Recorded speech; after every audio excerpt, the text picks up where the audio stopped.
السلام عليكم ورحمة الله وبركاته، أهلا وسهلا بحضراتكم.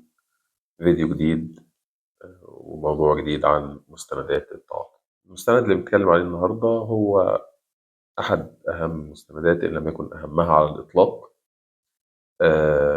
هو يعتبر الأولوية رقم 2 في مستندات التعاقد بعد اتفاقية التعاقد أو الكونتراكت أجريمنت. مستند أهميته بتيجي من إن هو الأساس اللي بينشأ عليه التعاقد، أو هو الأساس اللي بيبدأ من لحظة الموافقة عليه، الأساس التعاقدي اللي بيتبني عليه العمل بعدين. السند اللي بنتكلم عليه النهارده هو خطاب القبول أو خطاب الإسناد، letter of acceptance أو letter of award.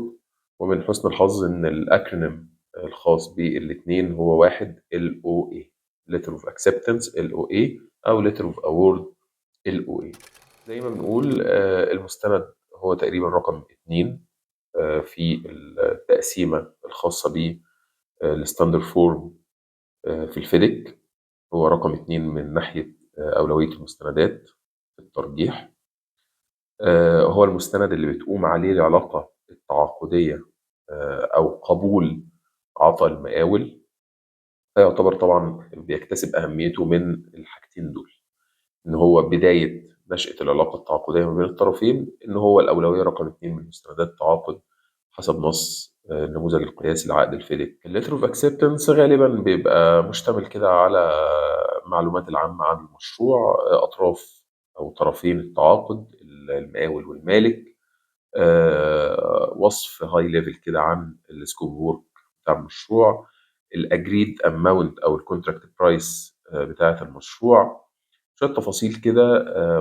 يعني في غالبها بتكون تفاصيل عامة، وممكن كمان بعض الناس تضيف لي أجزاء خاصة من الكونتراكتس، من الكونتراكت كلوزز، حاجات كده بتبقى مهمة جدا إن الأطراف يضيفوها في الجزء ده، أو هي مهمة بالنسبة لهم كأطراف إن هي تكون موجودة في الليتر اوف اكسبتنس، زيادة تأكيد على البنود. الليتر اوف اكسبتنس بيطلع تمام، ولكن بيبقى مشروط كده ان هو يعني يتقدم معاه شويه حاجات، او يتقدم بالتزامن مع اصداره شويه حاجات. بيبقى ان مثلا المقاول يقدم البرفورمانس بوند او performance security، التأمينات الخاصة بالعقد أو التعاقد، يعني الانشورنس اللي بيبقى مطلوب كمستند تعاقدي أو كجزء من شروط التعاقد.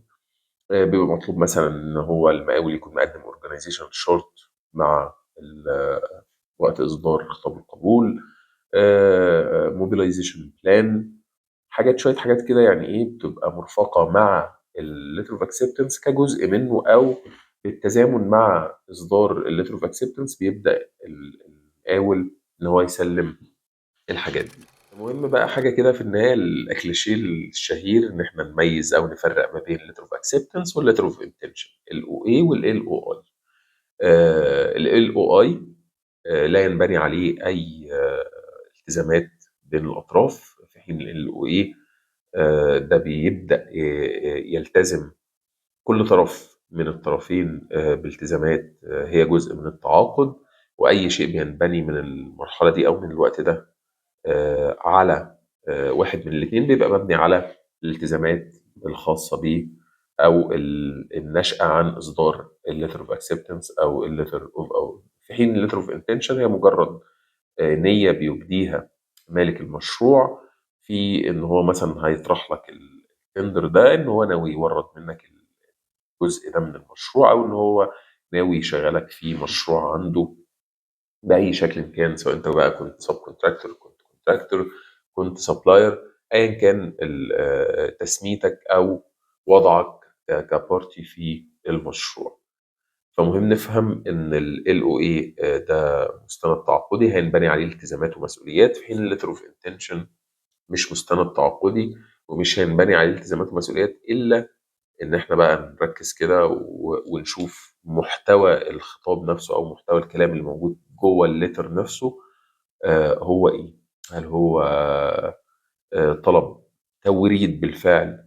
هل هو طلب تجهيز لحين البدء، او إن إحنا ناخد استعدادنا إن إحنا احتمال نورد منكم الحاجة الفلانية، أو احتمال نطلبكم في الشغل الفلاني. فمش مهم قوي التايتل بتاع الخطاب اللي مكتوب فيه أو اللي مكتوب فوق، قد ما مهم قوي نكون فاهمين المحتوى اللي جواه هو acceptance أو award ولا intention.